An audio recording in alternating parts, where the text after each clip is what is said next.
نحمده ونصلي على رسوله الكريم اما بعد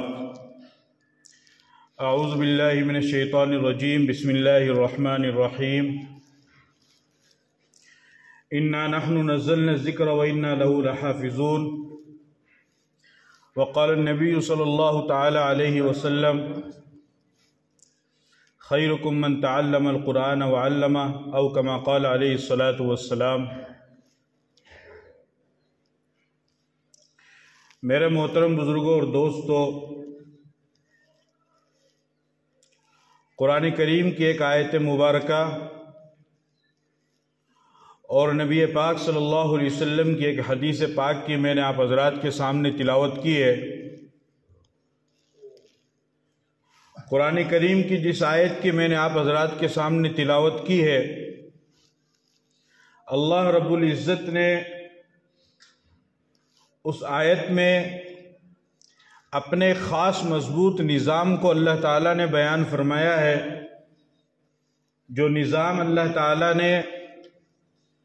اس کائنات میں چلایا ہے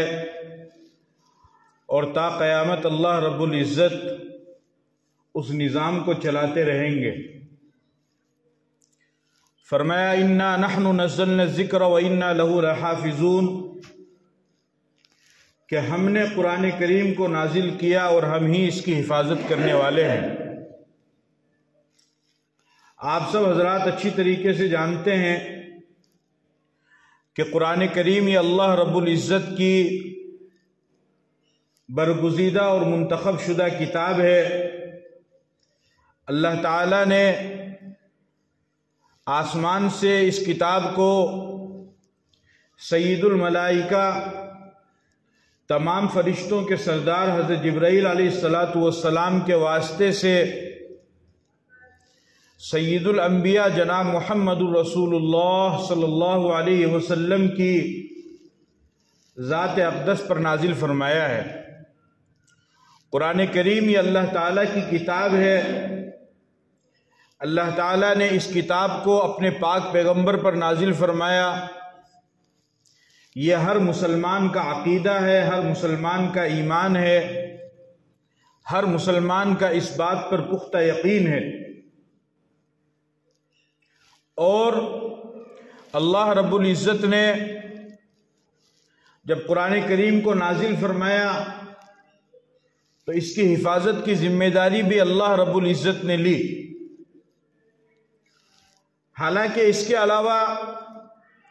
دیگر اور بھی بہت ساری کتابیں ہیں اور صحیفے ہیں جو اللہ تعالیٰ نے نازل فرمائے، نبیوں کو، رسولوں کو عطا فرمائے،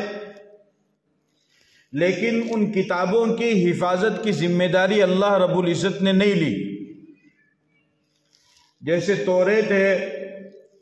توریت حضرت موسیٰ علیہ السلام کو اللہ تعالیٰ نے عطا فرمائی، آسمانی کتاب ہے۔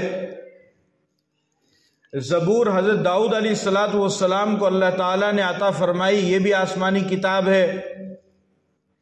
انجیل حضرت عیسیٰ علیہ السلام کو اللہ تعالیٰ نے عطا فرمائی، یہ بھی آسمانی کتاب ہے۔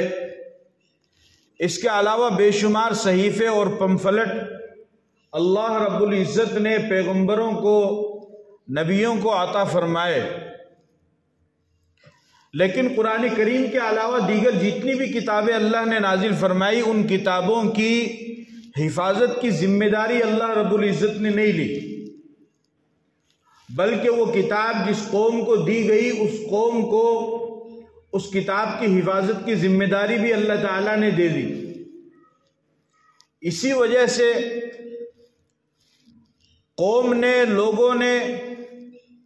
ان کتابوں کی حفاظت نہیں کی، اور جس طریقے سے اللہ تعالیٰ نے ان کتاب کو نازل فرمایا تھا ویسی کی ویسی کتابیں آج محفوظ نہیں ہے دنیا کے اندر۔ لوگوں نے کیا کیا کہ جو مسائل ان کو آسان لگے، جو اچھے لگے، جو مناسب لگے، ان مسائل کو تو لوگوں نے لے لیا، اور جو مسائل ان کو مشکل لگے، اللہ کے جو احکامات ان کو ذرا سخت لگے، تو انہوں نے ان احکامات کو، ان مسائل کو ان کتابوں میں سے نکال دیا اور اس طریقے سے یحرفون الکلم عن مواضعہ، لوگوں نے اللہ کی ان نازل کردہ کتابوں میں تحریف شروع کر دی۔ اس لیے اگر آج آپ کسی بڑے سے بڑے یہودی عالم کے پاس چلے جائیں اور اس کو جا کر کے کہیں کہ اللہ پاک نے جیسی توریت نازل فرمائی تھی ویسی توریت مجھے لا کر کے دکھاؤ، تو آپ کو ویسی توریت نہیں ملے گی۔ کسی عیسائی عالم کے پاس چلے جائیں اور اس سے جا کر کے کہیں کہ جیسی انجیل اللہ تعالیٰ نے حضرت عیسیٰ علیہ السلام پر نازل فرمائی ویسی انجیل تم ہمیں لا کر کے پیش کرو، تو وہ ویسی کی ویسی انجیل آپ کو پیش نہیں کر سکتا ہے، اس لیے کہ اللہ نے جیسی کتاب آسمان سے نازل فرمائی تھی ویسی کی ویسی کتاب لوگوں نے رہنے ہی نہیں دی، بلکہ اس میں تبدیلی کر دی، اس میں تحریف کر دی، اس میں اپنی طرف سے لوگوں نے چیزوں کو ملا دیا، جو چیز آسان لگی اس کو باقی رکھا، جو مشکل لگی اس کو نکال دیا۔ لیکن اگر آپ قرآن کریم کے ماننے والے اور قرآن کریم کو اپنے سینے سے لگانے والے اور قرآن کریم کو اپنے سینے میں اتارنے والے مسلمان اہل اسلام اہل ایمان والے کے پاس جب آپ جائیں گے اور ان کو جا کر کے اگر آپ یہ کہیں گے کہ اللہ رب العزت نے 1450 سال پہلے تمہارے پیغمبر محمد رسول اللہ صلی اللہ علیہ وسلم پر جیسی کتاب قرآن کریم نازل فرمائی تھی ویسی کتاب تم ہمارے سامنے پیش کرو، تو الحمدللہ ایک نہیں لاکھوں بلکہ کروڑوں کی تعداد میں آپ کو ایسے مسلمان مل جائیں گے کہ جو قرآن کریم کو جیسا اللہ نے نازل فرمایا 1450 سال پہلے ویسا کا ویسا قرآن آپ کے سامنے پیش کر دیں گے۔ یہ کیوں؟ یہ اس وجہ سے کہ چونکہ اللہ تعالیٰ نے قرآن کریم کو نازل فرمایا اور پھر ساتھ میں اللہ تعالیٰ نے اپنی اس پاکیزہ کتاب قرآن کریم کی حفاظت کی، اللہ تعالیٰ نے ذمہ داری بھی لی۔ اس وجہ سے یہ کتاب آج محفوظ ہے، پوری دنیا کے اندر آج یہ کتاب محفوظ ہے، اس میں کسی بھی طرح کا کوئی شک و شبہ نہیں ہے۔ قرآن کریم میں اللہ تعالیٰ نے فرمایا الف لام میم ذالک الکتاب لا ریب فیہ، یہ ایسی کتاب ہے کہ جس میں ذرہ برابر بھی شک و شبہ نہیں،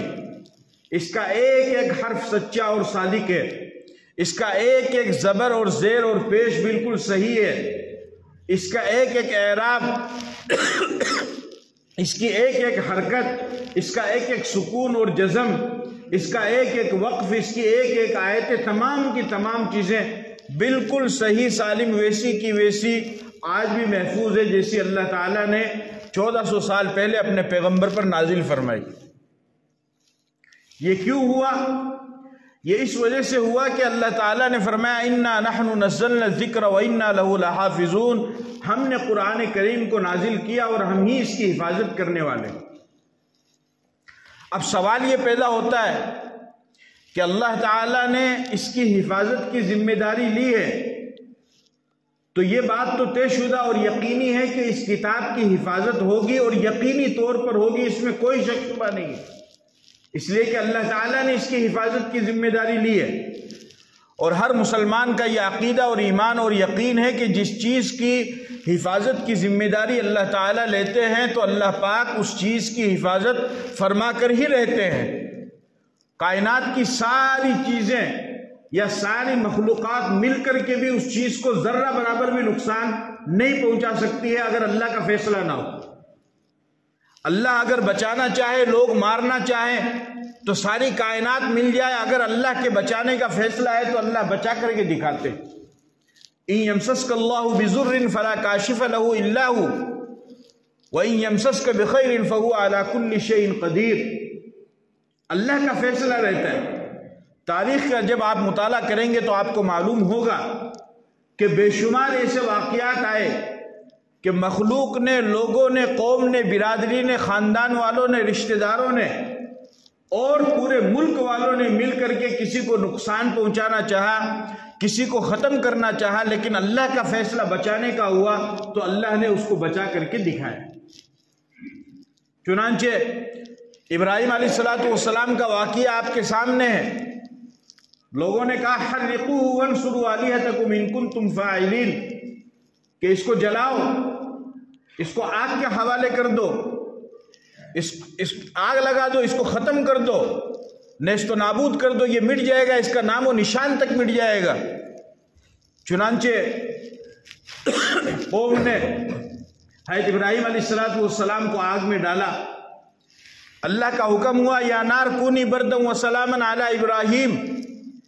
کہ آگ ابراہیم کے لیے تجھے سلامتی اور ٹھنڈی بننا ہے، تجھے اس کو جلانا نہیں ہے۔ اور ابراہیم علیہ السلام آگ کے اندر جا کر کے بالکل صحیح، زندہ اور سالم واپس آئے۔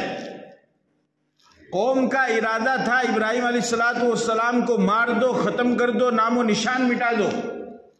اور اس کے لیے قوم نے حضرت ابراہیم علیہ السلام کو آگ کے اندر ڈال بھی دیا۔ لیکن میرے اللہ کا فیصلہ تھا کہ مجھے ابراہیم کو مارنا نہیں ہے، جلانا نہیں، بلکہ اس کو بچانا ہے۔ تو اللہ نے آگ میں لے جا کر کے بھی ابراہیم علیہ السلام کو بچا کر کے دکھا دیا۔ اس سے معلوم ہوا کہ جس کو بچانے اور جس کی حفاظت کی ذمہ داری اللہ پاک لیتے ہیں، ساری کائنات مل کر کے بھی اس کو ذرہ برابر بھی نقصان نہیں پہنچا سکتی۔ اور اگر اللہ ہی اس کو مارنے پہ آ جائے، اللہ کسی انسان کو ختم کرنے پر آ جائے، اللہ کسی انسان کو مٹانے پر آ جائے، اور ساری کائنات مل کر کے اس کو بچانے پر آ جائے، تو پھر ساری کائنات اس کو بچا نہیں سکتی ہے، بلکہ اللہ پاک اس کو مٹا کر کے ہی اس کو ختم کر کے ہی اللہ پاک دب لیتے ہیں، اور اللہ کا فیصلہ ہوتا ہے۔ قُلِ اللَّهُمَّ مَالِكَ الْمُلْكِ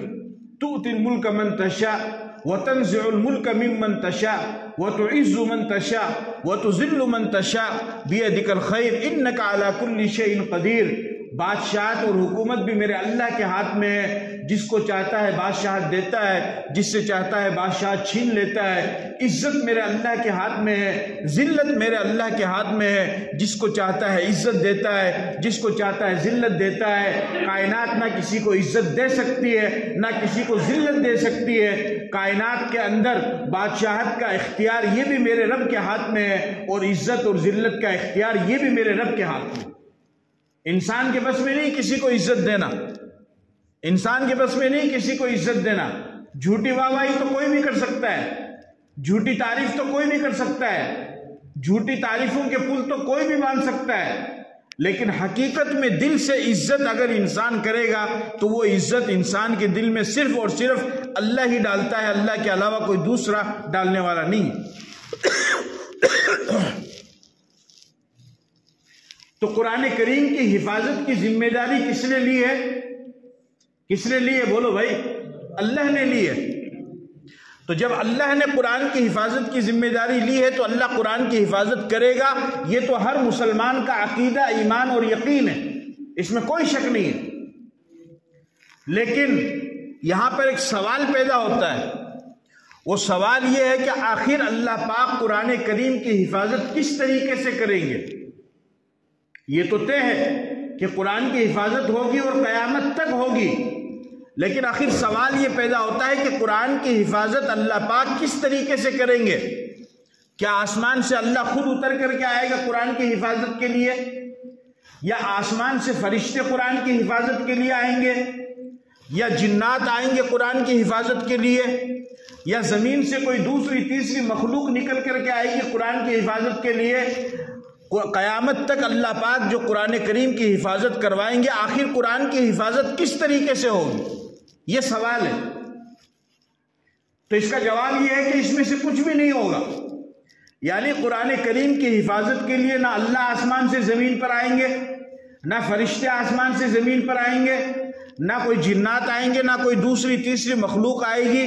بلکہ ان مسلمانوں کے ذریعے سے ہی قرآن کریم کی حفاظت اللہ پاک کروائیں گے۔ اور اس کا طریقہ یہ ہوگا کہ مسلمان کے دل میں قرآن کی عظمت، قرآن کی محبت اور قرآن کی اہمیت اللہ پاک پیدا فرمائیں گے۔ ماں کے دل میں قرآن کی عظمت پیدا ہوگی تو وہ اپنی بیٹی کو قرآن پڑھائے گی، اسے سکھائے گی، اسے حافظ بنائے گی۔ باپ کے دل میں قرآن کی عظمت پیدا ہوگی تو باپ اپنے بیٹے کو قرآن پڑھائے گا، اسے سکھائے گا، اسے حافظ قرآن بنائے گا۔ دادا کے دل میں قرآن کی محبت پیدا ہوگی تو دادا اپنے پوتے کو قرآن پڑھائے گا، سکھائے گا، اسے حافظ بنائے گا۔ اور نانا کے دل میں قرآن کی عظمت پیدا ہوگی تو نانا اپنے نواسے کو قرآن کریم پڑھائے گا، سکھائے گا۔ اور اس کو قرآن کریم کی تعلیم دے گا۔ اس طریقے سے اللہ تعالیٰ انسان کے دل میں قرآن کی محبت کو پیدا کریں گے، اور اس محبت اور عظمت کے نتیجے میں لوگ خود بھی قرآن کریم کو پڑھیں گے اور سیکھیں گے، اور اپنے بچوں کو بھی قرآن کریم کو سکھائیں گے۔ اس طریقے سے جہاں پر مسلمانوں کی ایک بہت بڑی تعداد قرآن کریم کو سیکھنے اور سکھانے والی ہوگی، تو وہیں پر دوسری طرف اس طریقے سے اللہ تعالیٰ قیامت تک قرآن کریم کی حفاظت بھی کرتے رہیں گے، کیونکہ سیکھنے والے سکھانے والے موجود رہیں گے تو قرآن کریم کی حفاظت بھی ہوتی رہے گی، اس میں کوئی شک شبہ نہیں ہے۔ کسی چیز کا وجود اس وقت ختم ہوتا ہے جب اس چیز کو جاننے والے، اس کو پہچاننے والے، اس کو ماننے والے ختم ہو جائے۔ کسی بھی چیز کو جاننے والے، پہچاننے والے، ماننے والے اگر ختم ہو جائے تو اس چیز کا وجود ختم ہو جاتا ہے، اس کا نام و نشان مٹ جاتا ہے۔ لیکن اللہ پاک قیامت تک مسلمان کے دل میں قرآن کی محبت کو پیدا کریں گے، جس کی وجہ سے مسلمان قرآن کو جانے گا، پہچانے گا، اس کو مانے گا، اس کو پڑھے گا، اپنے بچوں کو پڑھائے گا۔ اس طریقے سے قیامت تک قرآن کریم کی حفاظت ہوتی رہے گی، اور اللہ نے قرآن میں جو وعدہ کیا ہے قرآن کریم کی حفاظت کا، وہ مضبوط حفاظتی نظام اللہ تعالیٰ اس طریقے سے قیامت تک چلاتے رہیں گے۔ خوش نصیب ہوگا وہ انسان جو اپنے آپ کو اللہ کے اس مضبوط حفاظتی نظام میں شامل کر لے گا۔ خوش نصیب ہوگا وہ انسان کہ اللہ نے جو قرآن کریم کی حفاظت کا ایک مضبوط نظام بنایا ہے، اس نظام میں اپنے آپ کو شامل کر لے اور اپنے بچوں کو اس میں شامل کرا دے۔ وہ انسان خوش نصیب ہوگا۔ اس لیے حدیث پاک کے اندر آتا ہے، نبی پاک صلی اللہ علیہ وسلم نے ارشاد فرمایا، خیرکم من تعلم القرآن وعلمہ، فرمایا کہ تم میں سب سے بہترین انسان وہ ہے جو قرآن کو سیکھے اور دوسروں کو قرآن کو سکھائے۔ نمازی کو نہیں کہا، تہجد گزار کو بہترین انسان نہیں کہا، اور تسبیح اور مصلی پر لمبی نفل پڑھنے والے کو نہیں کہا، بڑے بڑے عمرہ اور چلہ کرنے والوں کو نہیں کہا، بلکہ کیا فرمایا آپ علیہ الصلوۃ والسلام نے کہ تم میں سب سے بہترین مسلمان وہ ہے جو قرآن کریم کو سیکھے اور دوسروں کو قرآن کریم کو سکھائے۔ حدیث پاک کے اندر آتا ہے، نبی پاک صلی اللہ علیہ وسلم نے ارشاد فرمایا، من قرأ القرآن وعمل بما فيه البس الله تعالى والديه تاجا يوم القيامة ضوءه احسن من ضوء الشمس في بيوت الدنيا فما ظنكم بالذي عمل بهذا۔ فرمایا غور سے سنو، فرمایا کہ جس نے قرآن کو پڑھا اور اس پر عمل کیا، اس کے ماں باپ کو قیامت کے دن اللہ پاک ایسا عظیم الشان تاج پہنائیں گے کہ اس کی روشنی سورج سے بھی زیادہ ہوگی، اس کی روشنی سورج سے بھی زیادہ ہوگی۔ رات جب آتی ہے تو رات کے اندھیرے کو ختم کرنے کے لیے پہلے ستارے آتے ہیں، لیکن ستاروں کی روشنی بہت کم ہوتی ہے، وہ رات کے اندھیرے کو ختم نہیں کر پاتے ہیں۔ پھر تھوڑا وقت گزرنے کے بعد اس رات کے اندھیرے کو ختم کرنے کے لیے چاند آتا ہے۔ چاند کی روشنی ستاروں سے زیادہ ہوتی ہے، لیکن اتنی زیادہ نہیں ہوتی ہے کہ وہ رات کے اندھیرے کو ختم کر سکے۔ پھر صبح کے وقت میں اس رات کے اندھیرے کو ختم کرنے کے لیے سورج آتا ہے۔ سورج کے آنے کے بعد اب مزید کسی بھی روشنی کی ضرورت نہیں رہتی ہے، کسی بھی شمع کی ضرورت نہیں رہتی ہے۔ سورج کے نکلنے کے بعد لوگ کہتے ہیں کہ بھائی گھر کی لائٹیں بند کر دو، مسجد کی لائٹیں بند کر دو، اور تمام شمع کو بجھا دو، اور چراغ کو بجھا دو، اور تمام چیزوں کو بند کر دو، اس لیے کہ سب سے بڑی روشنی والا سورج وہ نکل چکا ہے۔ اللہ کے نبی نے ارشاد فرمایا کہ جو شخص اپنے بیٹے کو حافظ قرآن بنائے گا، اس کے ماں باپ کو ایسا روشن تاج اللہ پاک پہنائیں گے کہ اس کی روشنی اس سورج سے بھی زیادہ ہوگی۔ تو فرمایا آپ اندازہ لگائیے، فما ظنکم بالذی عمل بہذا، خود جس نے قرآن کریم کو پڑھا، اس پر عمل کیا، اس کا کتنا بڑا مقام اور مرتبہ ہوگا۔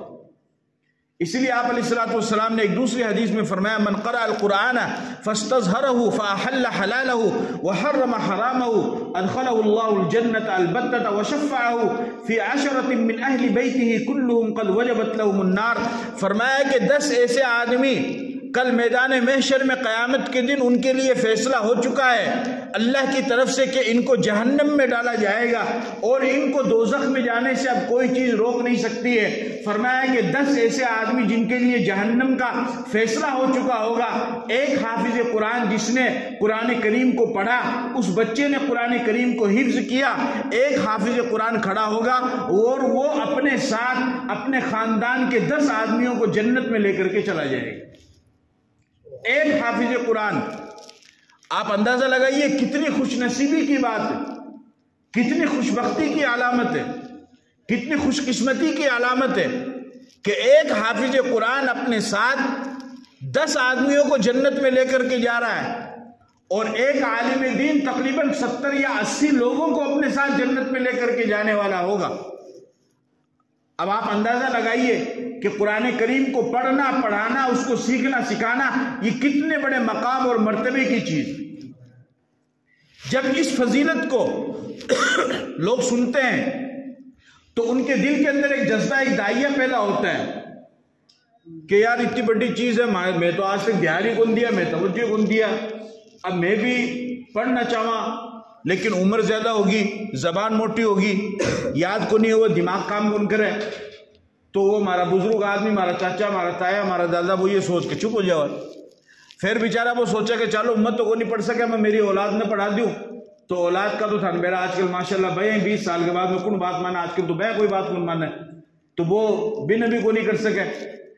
اب بھی کے دل میں جذبہ تو پیدا ہوا ہے، اور بھی جذبہ کی وجہ سے بھی فضیلت نے سن کے وہ پڑھنا بھی چاہا، خود قرآن پڑھنا بھی چاہا، بچے نے بھی پڑھانا چاہا، لیکن خود کو نہیں پڑھ سکا، عمر زیادہ ہوگی اور بچہ کو نہیں پڑھا سکے کیونکہ بچے آج کل تو بے بھی بات کون مانے۔ تو اب وہ سوچ رہے ہو کہ حافظ کا مطلب میں ہی فضیلت نے کہیں حاصل کرا، میں ہی فضیلت نے کہیں حاصل کرا، تو بھی کا طریقہ میں تھانا بتا رہا ہوں کہ جہاں کہیں پر بھی دینی ادارے بنے ہوئے ہیں، دینی تعلیم گاہیں بنی ہوئی ہے، دینی مدرسے بنے ہوئے ہیں، ان مدرسوں کے اندر بچے قرآن کریم کو سیکھتے ہیں، سکھاتے ہیں، قرآن کریم کو پڑھتے ہیں، حدیث کو پڑھتے ہیں۔ اگر آپ اس فضیلت کو حاصل کرنا چاہتے ہیں تو آپ کسی بھی ایک بچے کی 2-4 بچوں کی حافظ قرآن ہونے کی آپ ذمہ داری لے لیں، انشاءاللہ العزیز آپ کو بھی یہ فضیلت حاصل ہو جائے گی۔ ہم خود جانتے ہیں آج بھی ماشاءاللہ بہت بڑی تعداد میں ایسے لوگ موجود ہیں کہ جو اپنے خرچے کے اوپر قریب میں جو مدرسہ ہوتا ہے اس مدرسے میں جاتے ہیں اور جا کر کے اپنے خرچے کے اوپر وہ بچوں کو حافظ قرآن بناتے ہیں، اور ماشاءاللہ میں آپ کو بتاؤں کہ ایسے کئی حاجی صاحب اور کئی ایسے ماشاءاللہ لوگ ہیں کہ جو خود تو قرآن کا حافظ نہیں بن سکے، اپنے بچوں کو بھی نہیں بنا سکے، لیکن جب ان کو دین کی معلومات ہوئی اور ان کو ان فضیلت کا پتہ چلا تو پھر انہوں نے بچوں کے خرچے کو اٹھانا شروع کیا، اور الحمدللہ آج کئی لوگ ایسے ہیں کہ جنہوں نے، کئی تو ایسے ہیں کہ انہوں نے اپنے خرچے سے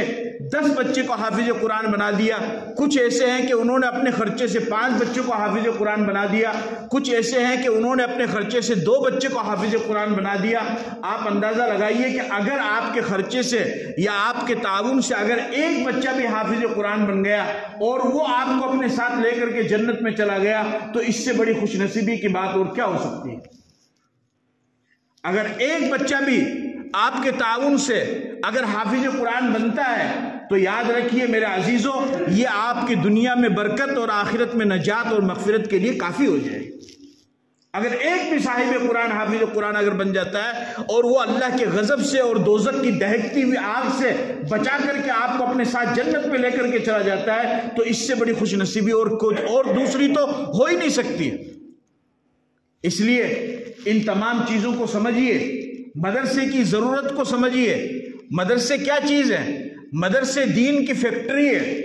جس طریقے سے فیکٹری میں مال تیار ہوتا ہے اور تیار ہو کر کے پھر وہ مارکیٹ میں آتا ہے، پھر وہ بکتا ہے، اگر فیکٹری ختم ہو جائے یا فیکٹری بند ہو جائے تو پھر مارکیٹ میں مال آنا بند ہو جائے گا۔ اسی طریقے سے مدرسے یہ بھی دین کی فیکٹری ہے۔ اس مدرسے کی فیکٹری میں امام تیار ہوتے ہیں، مؤذن تیار ہوتے ہیں اور کلمہ سکھانے والے تیار ہوتے ہیں۔ یاد رکھو مسلمانوں، اگر خدا نہ خواستہ یہ مدرسے ختم ہو گئے تو ہمیں نماز پڑھانے والا بھی نہیں ملے گا، ہمیں اذان دینے والا نہیں ملے گا، ہمارے بوڑھوں کا جنازہ پڑھانے والا نہیں ملے گا، نوجوانوں کا نکاح پڑھانے والا نہیں ملے گا، بچوں کو کلمہ سکھانے والا نہیں ملے گا، بچوں کو قرآن سکھانے والا نہیں ملے گا، اللہ کی معرفت بتانے والا نہیں ملے گا، رسول کی رسالت بتانے والا نہیں ملے گا، صحابہ کی سیرت بتانے والا نہیں ملے گا، حلال اور حرام بتانے والا نہیں ملے گا، جائز اور ناجائز کو بتانے والا نہیں ملے گا، ہمیں سیدھا رستہ بتانے والا نہیں ملے گا، موت اور موت کے بعد کے احوال، قبر، آخرت، حشر، جنت، جہنم، پل صراط، میدان محشر،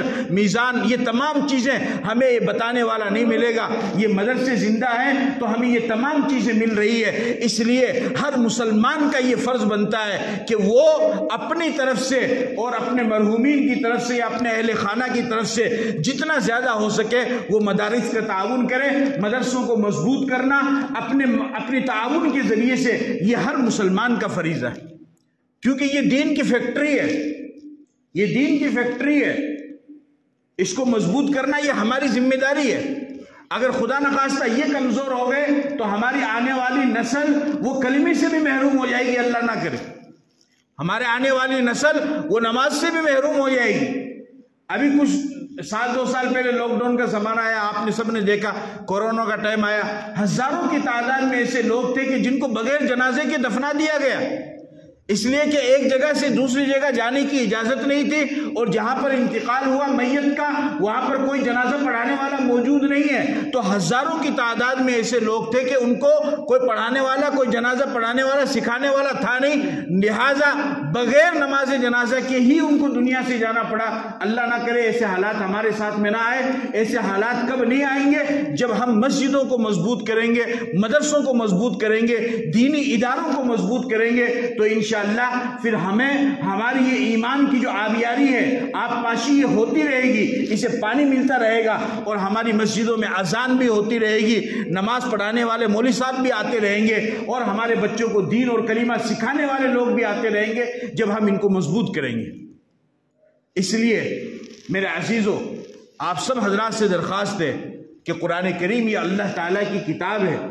یہ ہر انسان کے لیے اللہ نے اتاری ہے۔ ایسا نہیں کہ بس وہ غریب آدمی ہے، بس آج تمہارا حال یہ ہو گیا، بس قسم کھانے کی ضرورت پڑے پیٹے میں بولے قرآن کریم اٹھا اور مسجد میں چال قرآن اٹھا کے بھی پر قسم کھا کے دکھا دے۔ قرآن کریم اللہ کی کتاب ہے، اللہ نے اتاری ہے، وہ صرف قسم کھانے کے لیے رہ گئی ہے۔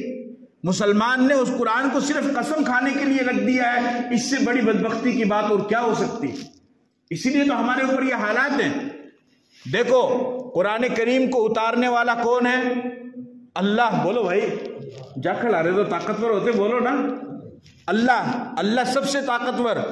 جس فرشتے کے ذریعے سے اللہ نے اتارا وہ فرشتہ کون ہے؟ جبرائیل، وہ تمام فرشتوں کا سردار۔ اور جس نبی پر اتارا وہ نبی محمد صلی اللہ علیہ وسلم، تمام نبیوں کے سردار۔ اور جس مہینے میں اللہ نے قرآن کو اتارا وہ رمضان کا مہینہ، تمام مہینوں کا سردار۔ اور جس رات میں اللہ تعالیٰ نے اتارا وہ شب قدر، تمام راتوں کی سردار۔ یعنی سردار اور بڑے پیمانے پر اللہ نے قرآن کو اتارا ہے۔ لہٰذا اب جو کوئی قرآن کریم کو سے جڑے گا تو وہ انسان بھی بڑا اور سردار ہو جائے گا، اور اللہ اسے دنیا میں بھی بڑا بنائے گا اور آخرت میں بھی بڑا بنائے گا۔ اس لیے آپ سبھی حضرات سے درخواست ہے کہ اس بات پر توجہ دیں، میرے اس پیغام کو سمجھیں، اور زیادہ سے زیادہ قرآن کو لگنے، اور جہاں کہیں بھی دینی ادارے ہیں، تعلیمی ادارے ہیں، مدارس ہیں، ان کو زیادہ سے زیادہ مضبوط فرمائے۔ اللہ تعالیٰ آپ کے کاروبار میں خیر و برکت نصیب فرمائے، اما آپ کی تمام ضروریات کو پورا فرمائے۔ وآخر دعوانا الحمدللہ رب العالمین۔